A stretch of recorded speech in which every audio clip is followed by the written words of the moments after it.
আসসালামু আলাইকুম প্রিয় দর্শক। একদিকে যেখানে ভারত ভিসা দেওয়া বন্ধ করে দিয়েছে, অন্যদিকে পাকিস্তান তার ভিসা ফ্রি করে দিয়েছে।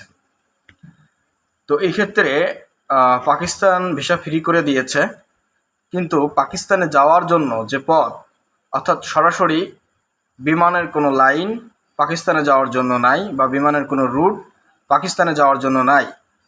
পাকিস্তানে যাওয়ার জন্য ওমান থেকে অথবা সৌদি আরব হয়ে ঘুরে তারপরে যেতে হয়, যে কারণে একটা টিকিটের দাম 52,000 থেকে প্রায় 60,000 টাকা। একটা সিঙ্গেল টিকিট, রাউন্ড টিকিট করতে গেলে যেখানে প্রায় 1,20,000 টাকার মতো লেগে যাচ্ছে রাউন্ড টিকিটের জন্য আসা যাওয়া। সেখানে একজন বাংলাদেশি হিসেবে, মধ্যবিত্ত ফ্যামিলির মানুষ হিসেবে কখনোই এইভাবে বিমান ভাড়া দিয়ে যাওয়া আসা করা বা ওখানে চিকিৎসা করানো, ওখানে যাওয়া আসা এবং ওখানে থাকা সহ যে খরচ, সেই খরচ মেটানোর মতো অবস্থা আমার মনে হয় বাংলাদেশের মধ্যবিত্ত মানুষের আছে কিনা আমার এটা জানা নাই। তো সেই ক্ষেত্রে, সেই প্রেক্ষাপট থেকেই আমি বলতে চাই, আপনারা যে কোনো একটা ব্যবস্থা নেবেন। অবশ্যই চিকিৎসা ব্যবস্থা বাংলাদেশে যাই আছে আলহামদুলিল্লাহ ভালো আছে, কিন্তু চিকিৎসার যে ব্যয় সেটা বাংলাদেশে অনেক বেশি। আমি যতটুকু জানছি, শুনছি যে ভারত থেকে বা অন্যান্য দেশের থেকে বাংলাদেশের চিকিৎসা ব্যয়টা অত্যন্ত বেশি। তো সেই ক্ষেত্রে মানুষ চেষ্টা করে, সর্বশেষ চেষ্টা হিসেবেই অনেকে ইন্ডিয়ার পথে পা বাড়ায়, কারণ ইন্ডিয়াতে ওষুধের দাম এবং চিকিৎসা ব্যয় অত্যন্ত কম, যেটা মানুষগুলো ঘুরে এসে তারা যেটা বলে সেই অনুযায়ী আমার কাছে সেটাই মনে হয়।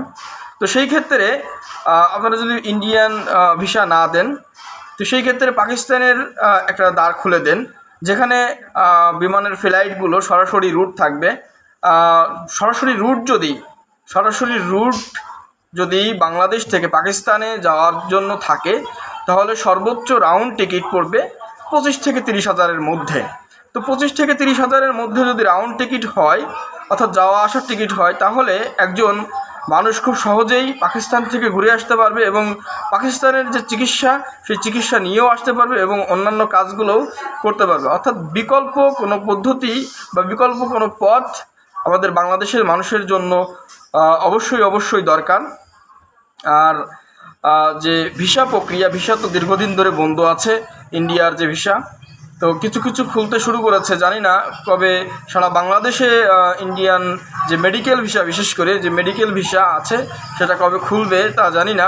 তবে ট্যুরিস্টের জন্যও মানুষ দীর্ঘ অপেক্ষা করে আছে, কারণ বাংলাদেশের প্রতিবেশী যেহেতু ইন্ডিয়া, সেহেতু ইন্ডিয়াতে বাংলাদেশের বহু আত্মীয় স্বজন থাকে, বাংলাদেশের মানুষের বহু আত্মীয় স্বজন থাকে। তাই আমি বলবো যে আপনারা দ্রুত যে ইন্ডিয়ান ভিসা আছে, ইন্ডিয়ান ভিসা খুলে দেওয়ার ব্যবস্থা করবেন ইনশাল্লাহ। ঊর্ধ্বতন কর্তৃপক্ষকে বলবো যে ইন্ডিয়ান হাই কমিশনের সাথে কথা বলে দ্রুত এই ভিসার যে জটিলতা, এই ভিসার জটিলতাকে সহজ করে দিয়ে মধ্যবিত্ত ফ্যামিলি সহ যারা নিম্নবিত্ত আছে, উচ্চবিত্ত আছে, সবারই আসলে চিকিৎসার প্রয়োজন আছে, তাদের আত্মীয় স্বজনের বাড়িতে যাওয়ার অধিকার আছে। সেই হিসাবেই ঊর্ধ্বতন যে কমিশন আছে, অর্থাৎ ইন্ডিয়ার যে হাই কমিশন আছে এবং পাকিস্তানের যে হাই কমিশন আছে, সেখানে কথা বলে পাকিস্তানের বিষয়ে বলবো যে সরাসরি রুট করার জন্য, বিমানের ফ্লাইটে সরাসরি রুট করার জন্য, এবং ইন্ডিয়ান যে হাই কমিশনার আছে তাদের ঊর্ধ্বতন কর্তৃপক্ষকে বলবো যে আপনারা ভিসার যে জটিলতা, সেই জটিলতাকে কাটিয়ে খুব সহজেই যাতে বাংলাদেশের মানুষ ভিসা পায় সেই ব্যবস্থা করবেন ইনশাল্লাহ। বাংলাদেশের মানুষ আর চিকিৎসা অভাবে যেন অকাল মৃত্যু না হয়, শেষ ভরসা হিসাবে পাকিস্তান অথবা ইন্ডিয়াতে যেন যেতে পারে। অনেকেই এরকমভাবে মনে করে যে আমি হয়তো বিদেশ গেলে বা বিদেশে ভালো চিকিৎসা হয়, সেই রকমভাবে মনে করে মানুষ শেষ চিকিৎসা হিসেবেও এই বিদেশে যেতে চায়, বিদেশে গিয়ে চিকিৎসা নিতে চায়। অনেক সময় দেখা যায় যে মনের ভিতরে যদি এরকম মনে হয় যে আমি মনে হয় ওখানে গেলে ভালো হয়ে যাব, এটাও অনেকটা শরীরের যে সুস্থতা, সেই সুস্থতা পাওয়ার জন্য অনেক সময় কাজ করে। নিজের ভিতরে আত্মতৃপ্তিও অনেক সময় সুস্থতার একটা বড় কারণ হয়ে দাঁড়ায়। যে নিজের ভিতরে যদি আত্মতৃপ্তি বা একটা যে যে কনফিডেন্সের জায়গা যদি তৈরি হয় তাহলে মানবদেহ অনেকাংশে সুস্থ হয়ে যায় বলে আমি যতটুকু জানি। তো সেই ক্ষেত্রে আমি বলবো যে পাকিস্তানে সরাসরি রুট হওয়া দরকার এবং ইন্ডিয়ার যে বিষয় জটিলতা আছে এই ইন্ডিয়ারও একটা সঠিক সমাধান আমরা চাই।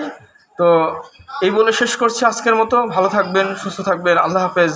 দেশের সকল মানুষ সুস্থ থাকুক সেই কামনা করে শেষ করছি। আল্লাহ হাফেজ। আসসালামু আলাইকুম ওয়া রাহমাতুল্লাহ।